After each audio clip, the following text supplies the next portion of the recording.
Lecture de l'Histoire de la Rédemption d'Ellen White. Chapitre 47. Luther et la Grande Réforme. Martin Luther occupe le premier rang de ceux qui furent appelés à conduire l'Église hors des ténèbres de la papauté vers la lumière d'une foi plus pure. Zélé, ardent, pieux, ne connaissant aucune crainte sinon celle de Dieu et n'admettant d'autres bases religieuses que les Saintes Écritures, Luther fut un homme providentiel pour son temps. Par lui, le Seigneur accomplit une grande œuvre pour réformer l'Église et pour éclairer le monde. Un jour, en examinant les livres de la bibliothèque de l'université, Luther y trouva une Bible en latin. Certes, il avait entendu lire, au service religieux, des passages des évangiles et des épîtres, mais il supposait que la parole de Dieu se résumait à cela. Or, pour la première fois, il était en présence de la Sainte Écriture dans sa totalité, et avec un étonnement mêlé de crainte, il en feuilletait les pages sacrées. Saisi par l'émotion et le cœur battant, il arrêtait de temps à autre sa lecture pour s'écrier « Oh, si seulement Dieu permettait que je possède un jour personnellement un tel livre !» Des anges du ciel étaient à ses côtés, et des rayons de lumière émanant du trône de Dieu lui révélaient les trésors de la vérité. Il avait toujours craint d'offenser Dieu. Mais ce jour-là, il éprouva plus que jamais le sentiment de sa culpabilité. Son désir de s'affranchir du péché, de trouver la paix avec Dieu fut si profond qu'il décida finalement d'entrer dans un couvent et de se consacrer à la vie monastique. Tous les instants qu'il pouvait dérober à ses devoirs journaliers, à son sommeil et jusqu'à ses maigres repas étaient réservés à l'étude. Il appréciait par-dessus tout celle de la parole de Dieu. Il avait découvert, enchaîné au mur du couvent, une Bible qu'il alla souvent consulter. Luther fut ordonné prêtre, puis il fut appelé à quitter le couvent pour occuper une chaire de professeur à l'université de Wittenberg. Là, il s'attacha à l'étude des Écritures dans les langues originales, puis il commença à donner des cours de Bible. C'est ainsi que le livre des psaumes, les évangiles et les épîtres furent ouverts à la compréhension de nombreux auditeurs émerveillés.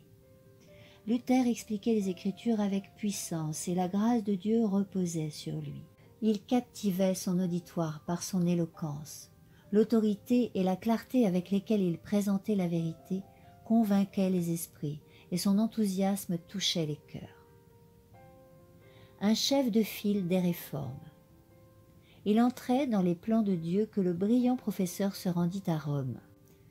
Le pape venait d'accorder une indulgence à ceux qui graviraient à genoux l'escalier de Pilate.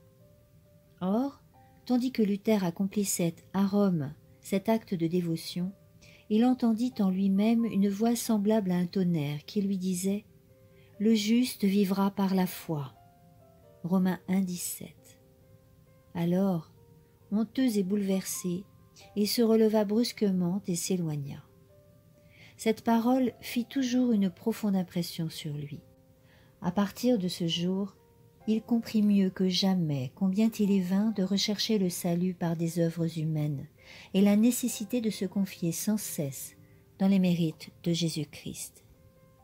Désormais, ses yeux étaient définitivement ouverts sur les erreurs sataniques de la papauté.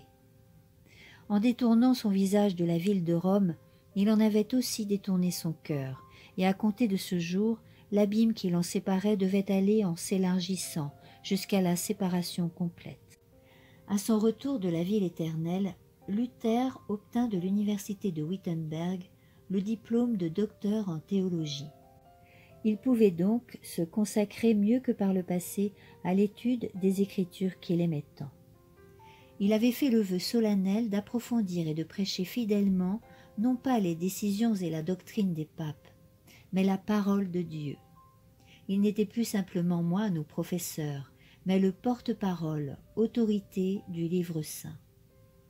Appelé à paître le troupeau de Dieu, un troupeau qui avait faim et soif de vérité, le nouveau docteur affirmait que le chrétien ne peut accepter d'autre doctrine que celle qui repose sur les écrits sacrés.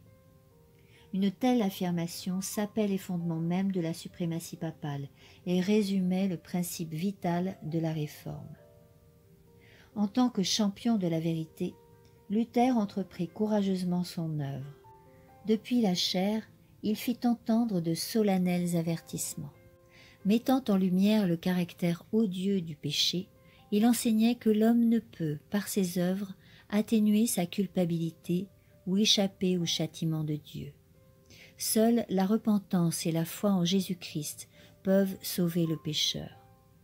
La grâce du Christ, don gratuit de Dieu, ne pouvant s'obtenir à prix d'argent, Luther exhortait ses auditeurs non pas à acheter des indulgences, mais à se tourner avec foi vers le Sauveur crucifié.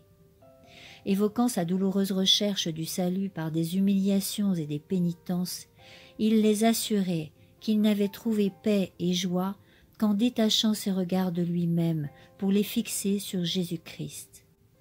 Les enseignements de Luther attiraient dans toute l'Allemagne l'attention des hommes réfléchis. De ses sermons et de ses écrits émanaient des flots de lumière qui éclairaient des milliers de personnes. Au formalisme qui avait si longtemps paralysé l'Église succédait une foi vivante, et jour après jour le peuple perdait confiance dans les superstitions de l'Église romaine. Les préjugés tombaient. La parole de Dieu à laquelle Luther soumettait toute doctrine et toute prétention agissait comme une épée à deux tranchants qui pénétrait les cœurs. Partout se manifestait un désir de progrès spirituel. Partout on constatait une faim et une soif de justice qu'on n'avait pas vues depuis des siècles. Les regards du peuple, si longtemps figés sur des rites et des médiateurs humains, se tournaient maintenant, dans un élan de repentir et de foi, vers le Christ crucifié. Les écrits de la doctrine du réformateur se répandirent dans toute la chrétienté. Leur influence s'étendit jusqu'en Suisse et en Hollande. Des exemplaires de ces écrits pénétrèrent en France et en Espagne. En Angleterre, ces enseignements furent accueillis comme la parole de vie. Les vérités qu'il prêchait pénétrèrent aussi en Belgique et en Italie. Des milliers de personnes étaient tirées de leur léthargie mortelle et goûtaient la joie d'une vie d'espérance et de foi. Luther se sépare de l'Église romaine. Rome était résolue à supprimer Luther, mais Dieu était son défenseur.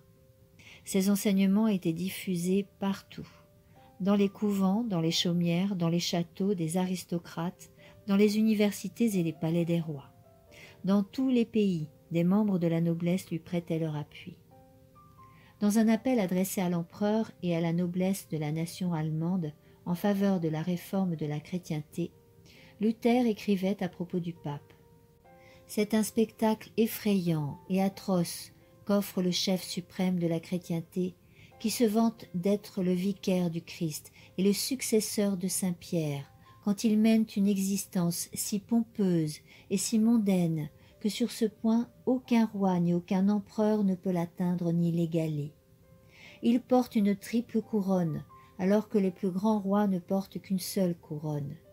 Si c'est là s'égaler au pauvre Christ et à saint Pierre, c'est une nouvelle manière de les égaler. Ils disent qu'il est le maître du monde, mais c'est un mensonge, car le Christ, dont ils se vantent d'être le délégué et le représentant, a dit à Pilate « Mon royaume n'est pas de ce monde ».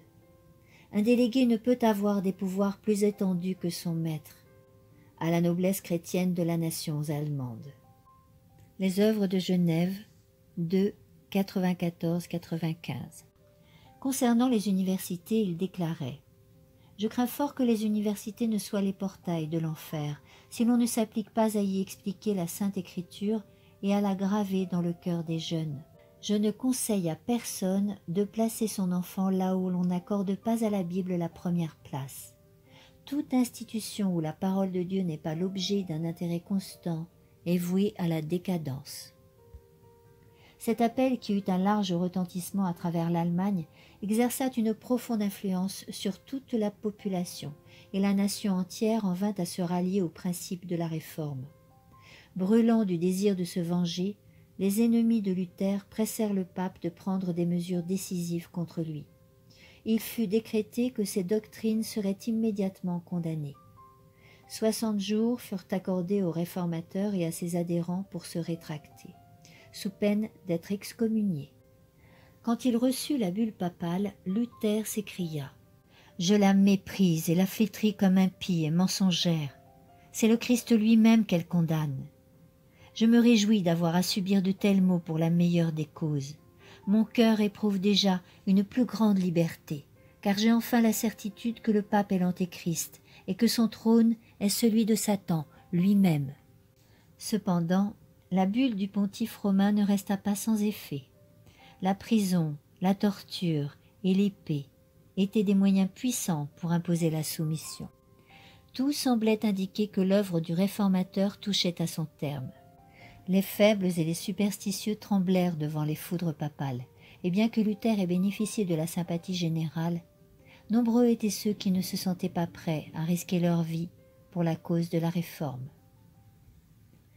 Suite de la lecture au chapitre 48, dans le prochain audio.